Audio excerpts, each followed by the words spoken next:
একজন বৃদ্ধ মাটি থেকে সোনার টুকরো তুলছিলেন। শেষ পাথরটি ধরার পর তিনি চুপচাপ তার হাতে লুকানো একটি পাথর তুলে নিলেন।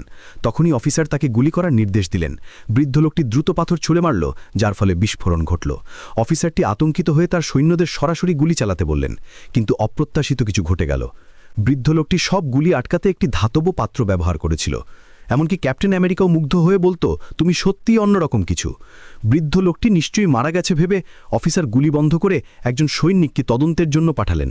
কিন্তু সৈনিকটি কাছে আসার আগেই একটি ল্যান্ডমাইন উড়ে যায় এবং বিস্ফোরণে সে তাৎক্ষণিকভাবে নিহত হয়।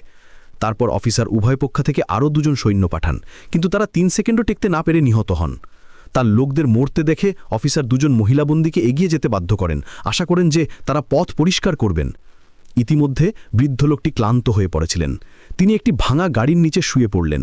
তিনি তার ক্ষতস্থানে একটি বেল্ট বেঁধেছিলেন এবং কোনো ওষুধ ছাড়াই নিজেই গুলিটা বের করে আনলেন। ব্যথা এত